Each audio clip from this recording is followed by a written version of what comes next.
এই অপদার্থ কথা বেটা, এখান থেকে ওঠ বেটা, যাও বেটা এখান থেকে, ওঠো ফালতু কোথাকার বেটা। তোমার মতো শ্রোতা না হলে চলবে বেটা।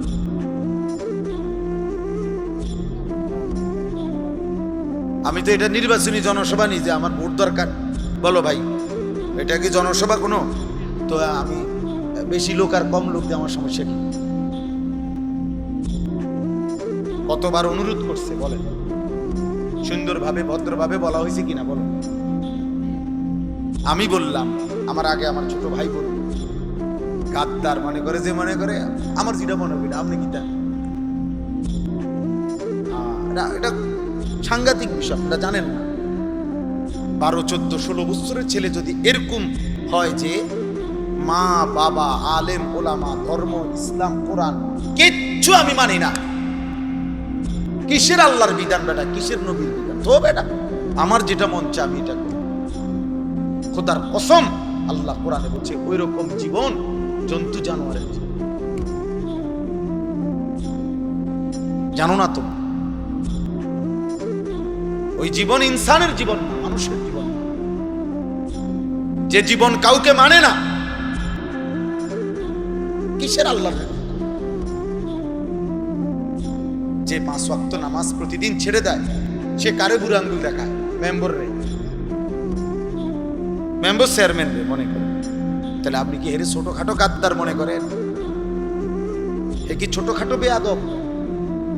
যেন বেনামাজির চাইতে শ্রেষ্ঠ কোনো বেয়াদব নেই, বেনামাজির চাইতে নিকৃষ্ট কোনো বেয়াদব, বেনামাজির চাইতে নিচু কোনো মানুষ হয় না। কারণ সে সরাসরি বুড়ো আঙ্গুল দেখায় কাকে? এর চাইতে বড় কে? আল্লাহর চাইতে বড় কে? তো সে আল্লাহকেই কোনো পাত্তা দেয় না। এজন্য এটা সবসময় মনে রাখতে হবে,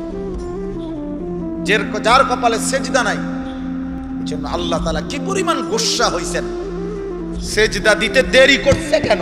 আল্লাহ বলছে তুই শয়তান আজকে থেকে। ইবলিসকে বলে নাই?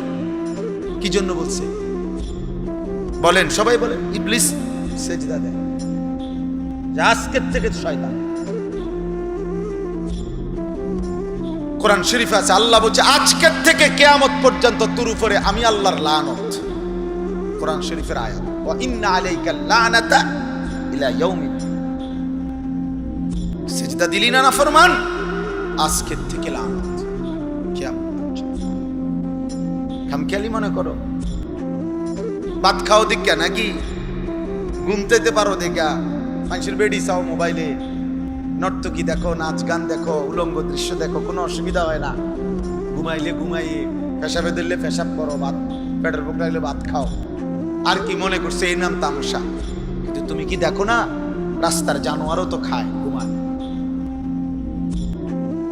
জানোয়ারেরও তো পেশাব পায়খানা করে, রাস্তার জানোয়ারও তো যৌন চাহিদা পূরণ করে, নইলে গরু ছাগলের বাচ্চা হয় কেমনে?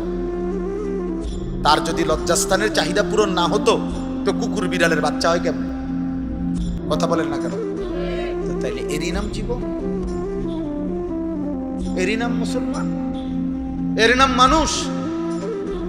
এ শুধু ভাত খাই আর ঘুম যাই আর পেশাব পায়খানা করি আর নারী দেখি, ছবি দেখি, উলঙ্গ দৃশ্য দেখি, নাচ গান নাটক সিনেমা, নর্তকী, জিনা, ব্যভিচার, মদ, জুয়া, এরই নাম জীবন? বলো ভাইয়া, এর নাম জিন্দেগি? দেখো, ভেবে দেখো। অতএব ভাবতে শিখো। আমি এটাই বুঝাইতে চাচ্ছিলাম, কিতাবের মধ্যে এই কথা স্পষ্ট আছে যে কিশোর যুবকরা আকরাবুল ফিতর, ফিতরাতের কাছাকাছি। মানে কি? মানে হলো আল্লাহ তাআলা প্রত্যেকটি মানব সন্তানকে জন্ম লগ্নেই সৃষ্টিগতভাবেই ইসলাম মানার, আল্লাহকে মানার পূর্ণ যোগ্যতা দিয়ে শরীর, স্বাস্থ্য, গঠন, অবয়ব, সক্ষমতা দিয়েই সৃষ্টি করেছে। এটা বিশুদ্ধ হাদিসের মধ্যে নবী সাল্লাল্লাহু আলাইহি ওয়াসাল্লাম বলছেন। মা মিন মাউলুদিন ইল্লা ইউলাদু আলাল ফিতরা। প্রত্যেক মানব সন্তান আল্লাহ তাআলা সৃষ্টির গঠনটাই এভাবে বানাইছে। নাক, চোখ, কান, হাত, পা, অঙ্গ প্রত্যঙ্গ, আমাদের কনুই ভাঙে, আমাদের কোমর ভাঙে, হাঁটু ভাঙে, প্রত্যেকটার মধ্যেই ইবাদতের জন্য আল্লাহ তাআলা এভাবে সাজিয়েছে। কোরআনুল কারীমের মধ্যে আছে ফাআকিম ওয়াজহাকা লিদ-দীনি হানিফা। আল্লাহ বলেন তোমার পুরা চেহারা, পুরা জীবন একনিষ্ঠভাবে আল্লাহর দিকে, দ্বীনের দিকে ফেরাও, মানে আল্লাহর দ্বীনের দিকে ফেরাও। তো যদি বলো আমি পারবো কিনা, আল্লাহ তাআলা নিজেই বলছে ফিতরাতাল্লাহিল্লাতী ফাতারান নাস আলাইহা, পুরা দ্বীনের দিকে ফিরতে পারবা, মানতে পারবা, এই সৃষ্টিগত যোগ্যতা দিয়েই আমি মানুষকে সৃষ্টি করেছি। অতএব এটা যদি এমন হইতো যে আমি তাল গাছের মতো লম্বা, এটা আর বাঁকাই হয় না, অথচ আমারে বলছে রুকু করতে, তাইলে এটা জুলুম। একটা গরুকে, ছাগলকে যদি বলে যে তুমি সোজা হইয়া তাকবীরে তাহরিমা বাঁধো, এ সোজা হইব কেন? তার শরীরের মধ্যে তো সোজা হওয়ার সিস্টেমে নেই, আছে কোনো সিস্টেম? একটা সাপ বিচ্ছুকে যদি বলা হয় তুমি রুকু অবস্থায় গরু ছাগলের মতো এরকম উপুড় হইয়া রুকু করো, যে পারবে? এটা তার সৃষ্টির মধ্যেই এই যোগ্যতা, তার শরীরের মধ্যে। কিন্তু কোরআনুল কারীমে আল্লাহ তাআলা বলেন আমি আল্লাহ তাআলা মানুষকে সৃষ্টি করে ফাজআলনাহু সামিআন বাসীরা, আমি তাকে শুনবার জন্য কান, দেখবার জন্য চোখ আমি দিয়েছি। এই কথার তাফসীর হলো আমি তাকে চোখ কান খোলা রেখে পুরা দিন মানার আমি তাকে যোগ্যতা দিয়েছি। কোরআনে কারীমে আল্লাহ বলছে আলাম নাজআল লাহু আইনাইন ওয়া লিসানান ওয়া শাফাতাইন ওয়া হাদাইনাহুন নাজদাইন।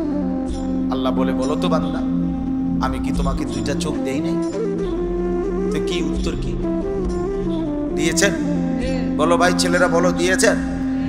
ওয়া লিসানান, আল্লাহ বলেন আমি কি তোমাকে একটা জিহ্বা দেই নাই? ওয়া শাফাতাইন, আমি আল্লাহ কি তোমাকে দুইটা ঠোঁট দেই নাই?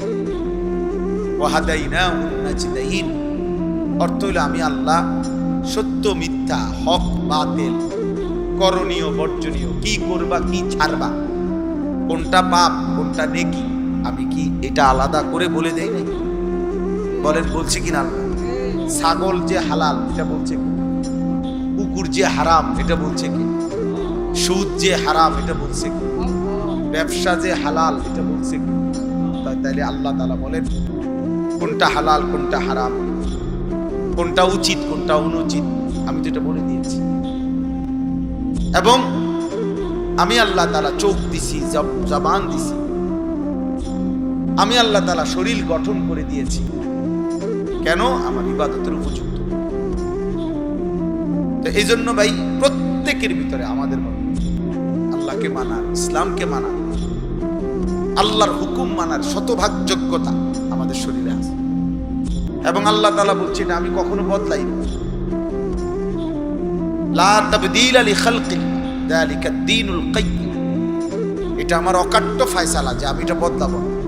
অর্থাৎ মনে করেন আজকে 30 বছর কেউ নামাজ পড়ে না, তো এখন আজকে যদি সে ভুল বুঝতে পারে, তওবা করে এবং নিয়ত করে যে আজকের থেকে নামাজ পড়ব, এখন বিষয়টা যদি এমন হয় যে আল্লাহ যদি বলে আজকে 30 বছর যদি সেজদা দেও না, যা আর কোমরও ভাঙবে না, হাঁটু আর বাঁকা হবে না, সেজদা আমার বন্দিগি করার যোগ্যতা যেটা ছিল এটাই আমি রহিত করে দিলাম, নিয়ে নিলাম, তখন আর পারবাই না, রুকুই আর দিদার তারা এত বছর দেও নাই,